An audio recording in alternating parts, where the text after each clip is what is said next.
3 है। आपका 3 है, घटाने के बाद 3 आया हुआ है। और आपका बाबू? मेरा 5 आया हुआ 5 आया हुआ है। आपका 3 आया हुआ है ना? जी। आपने कितने की संख्या लिखी है? 4 4 अंकों की संख्या लिखी है। जी। तो आपका आंसर होना चाहिए 2, जी 9, जी 9 जी और 7। जी। चलिए आप लोग देख सकते हैं, मैंने बताया इनका 2, 9, 9, 7। ठीक है। और रोहित बाबू आपका क्या आया था आंसर?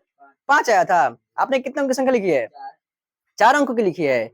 तो आपका आंसर होगा 4, 9, 9 और 5। देखिए, तो नमस्कार, जय हिंद प्यारे विद्यार्थियों, कैसे हैं आप सब? उम्मीद है बहुत अच्छे होंगे।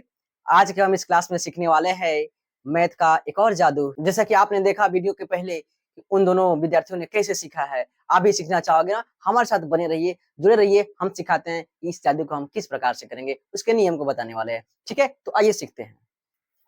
तो ये दोनों विद्यार्थी जो है, मैं जिस प्रकार से बताऊंगा अंकों को उलट पुलट हेर फेर करके, वैसे ये लोग करेंगे और कुछ टर्म्स एंड कंडीशन है उसको फॉलो करेंगे और मैं बताऊंगा कि इनका जो रिजल्ट क्या आया है कि नहीं, जैसा कि मैं इनको बताने वाला हूँ। चलिए आप लोग मूव करिए बोर्ड की तरफ और अपने मन से 2-3 अंकों की जो भी संख्या लिखना है लिखिए।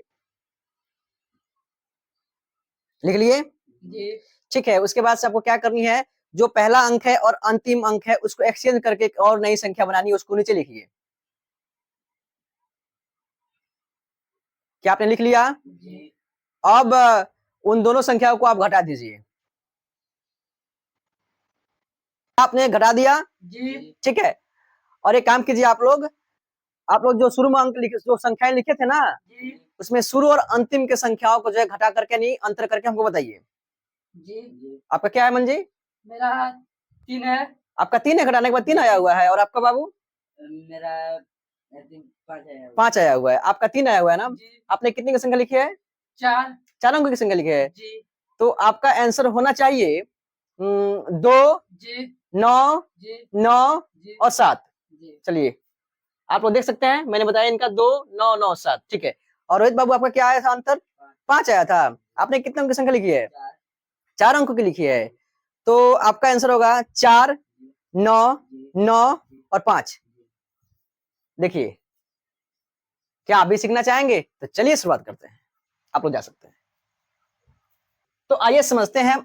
कहना है कि आप 2 अंकों की, 3 अंकों की, 4 अंकों की कोई भी संख्या लिखिए। मैं लिख रहा हूं यहाँ पे 9, 3, 6, 4, जो भी मैंने लिखा, कोई दिक्कत नहीं होना चाहिए। देखिए, अब कहना है अपने दोस्त से, एक काम करिए, आप आपका जो अंक है ना शुरू वाला, उसको अंतिम में लिख दीजिए और अंतिम वाला शुरू में लिख दीजिए। बाकी जो बीच के हैं उसको रहने दीजिए। आप इसको क्या कर दीजिए, इसको घटा दीजिए। घटाने के बाद जो है, देखिए 14 में से 9 गया 5 और ये 15 में से 9 6 गया 9 हो गया, यहाँ पे 12 में से 3 गया 9 और यहाँ पे कितना बचेगा 4।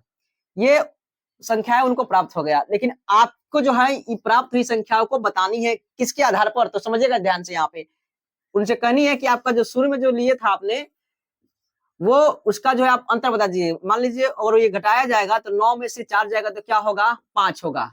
तो आपको कुछ करने की जरूरत नहीं है, जो भी आपका उन्होंने घटाकर बताएंगे उसमें सिर्फ बस सिर्फ 9 से गुना कर देनी है।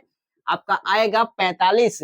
जब 45 है तो 4 को शुरू में लिख देनी है और 5 को अंत में, और उनसे पूछने का आपने कितनी अंकों की संख्या लिखा था, और वो कहेंगे 4, तो 200 ऐसे ही छट गया, 2 9 लगा दीजिए। देखिए सिंपल से आ गया। तो कैसा लगा? समझ में आया कि नहीं आया? नहीं आया ना, फिर से एक बार समझ सकते हैं आप। ठीक है ना? मिलते हैं अगले क्लास में। जय हिंद।